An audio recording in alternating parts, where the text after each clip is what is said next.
Okay, welcome back sa isang reaction video mula sa White Mesa. So ngayon gagawa natin reaction video is bagong kanta ni Dennis Laurel, guys.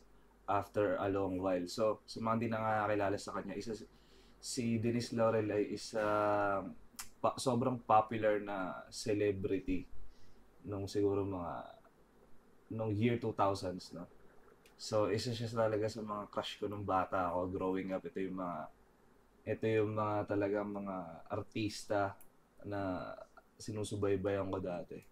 So, wag na natin patagalin. Title nito is Ligaw na Bullet featuring Skastakli.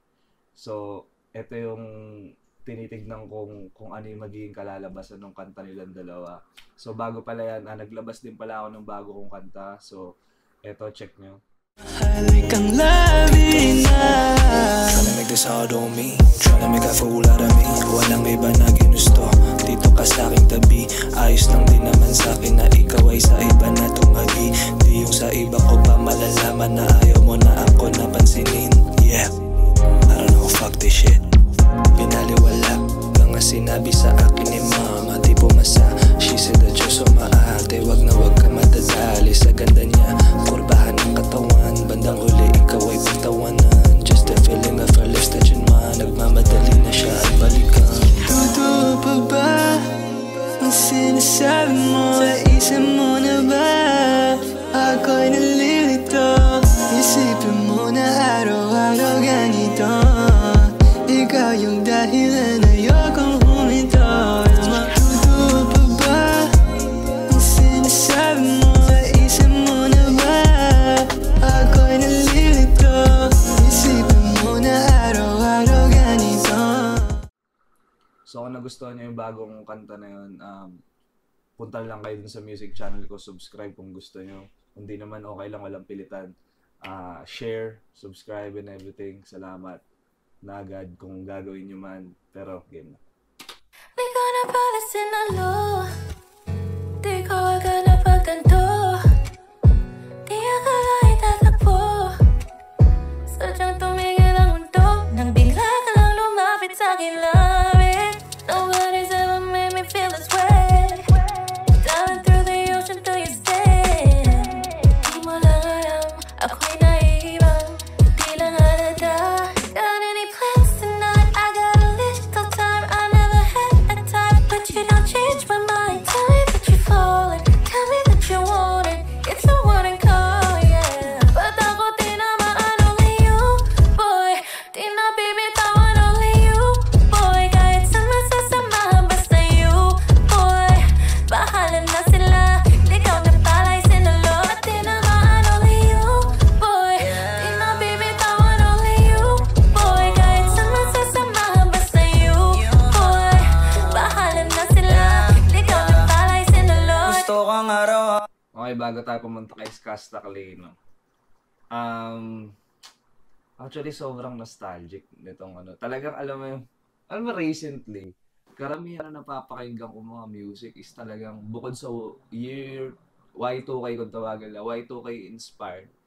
Talagang yung nostalgia ngayon, lalo na yung mga artist coming from, yun nga, nung early 2000s. So sa mga di nakakilala kay Dennis Laurel, mga nakakakilala lang kay Dennis Laurel as celebrity or artista, matagal na siya music artist, guys. Panahon pa nung MTV Philippines mix yan. Matagal na siyang, may mga, kung gusto nyo na lang i-check, nasa YouTube pa rin naman yun. Search nyo yung mga kanta ni Dennis Laurel dati. So, hindi siya yung akala nyo na artista na nakumanta or nag-music bigla. Hindi, matagal na siya nag-music, guys. So, check nyo na lang sa YouTube. Nandito pa rin yan. Search nyo lang Dennis Laurel. Tapos makikita nyo yung mga dati niyang kanta. So, yun. Talagang, yun nga, wala lang. Tapos, naglalabasan na ulit yung mga, kumbaga, bumabalik na ulit yung mga, nagka-comeback ba? Yung mga artist ng panahon na yun. Which is, alam mo yun, base sa narinig ko sa verse ni Dennis Laurel, alam mo yung, parang hindi siya nawala sa music scene. Kumbaga, nandun pa rin siya, kumbaga, hindi siya yung mga tipo na mga, para sa akin na base lang sa napakinggan mo ngayon, hindi siya yung mga tipo ng mga OG artists or mga, sabihin na nating mga sumikat na artist na biglang nag-comeback pero hindi na parang ang hirap na sumabay sa ano, sa kumbaga sa modern or kumbaga sa paano ko ba sabihin, sa current na music. Si Denise Laurel hindi, kumbaga parang alam mo yung parang hindi siya nawala sa music, parang ganun. Or feeling ko naman hindi siya nawala sa music, pero alam mo yung parang hindi siya, kumbaga tuloy-tuloy pa rin siyang nagre-release ng kanta, parang ganun yung feeling niya sa akin. So, Denise Laurel.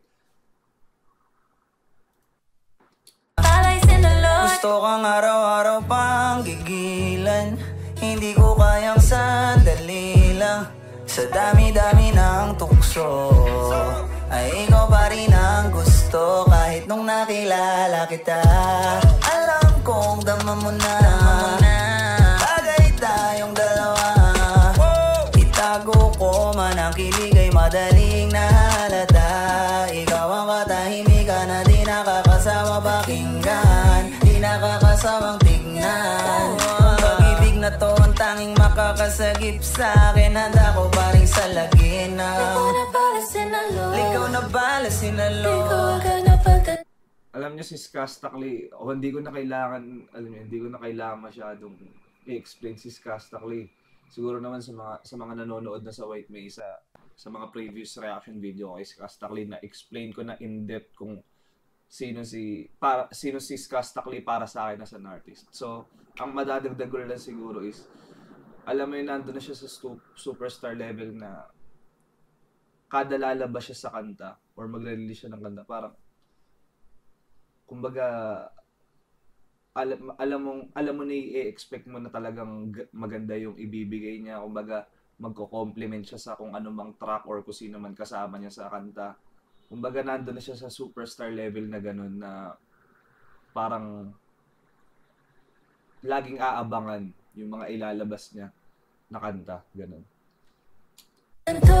Yeah. Di akalain tatakbo. Sadyang tumigil ang mundo nang bigla ka lang lumapit sa akin.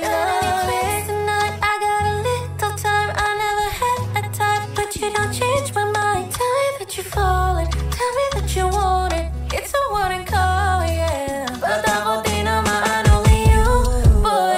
Di na bibitawan only you, boy. Kahit sa masasamahan basta you, boy. Bahala na sila, ikaw na pala'y sinalo. But di naman only you, boy.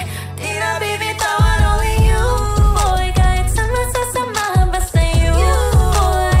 Bahala na sila, ikaw na pala'y sinalo. Ikaw na pala'y sinalo. Ikaw na bala sinalo. Di ko agad pagtanto.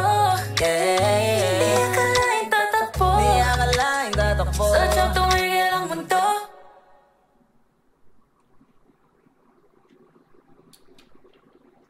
Ito lang masasabi ko. At ano lang siya, no? Less than 3 minutes song. Ito lang masasabi ko. For sure, ilalagay ko ngayon siya sa playlist ko ngayon. Sa daily playlist ko. Kasi sa totoo lang, ito yung mga tipo ng kanta na hindi siya mahirap pakinggan. Tulad yan yung sobrang catchy nung tunog niya. Tsaka nung mga verse na tipong kahit tulad ko na first time listening, alam mo yung masasabayan mo na siya. Kumbaga ganun siyang nagre-register sa tenga ng tao. For me parang ganun. Kumbaga hindi siya, isa siya doon sa mga kanta na talagang alam mong mag-i-stay for a while. Alam mo yun. So yun guys, in-expect ko, tingin ko magkakaroon dito ng music video. Base dito sa production nung lyric video Feeling ko may sinot na sila na music video dito. I'm not sure. Pero yun ang in-expect ko. Sana maglabas sila ng music video. Like, lalo nakakaano lang kasi syempre ito yung mga Denise Laurel, isa talaga to sa mga crush ko nung bata ako. Minado ako dun. So nakakatawa lang na bumalik siya sa music scene. Ang pretty niya pa din. Anyway guys, yun nga, kung nagustuhan nyo rin yung kanta ko na bago ko nilabas, subscribe na lang kayo dun sa music channel ko. Share nyo kung gusto nyo. Malaking bagay yun guys. Magpa 5k subs na tong White Mesa. At sana tulungan nyo rin ako dun sa sa music channel ko, no. Anyway guys, God bless sa lahat. Peace.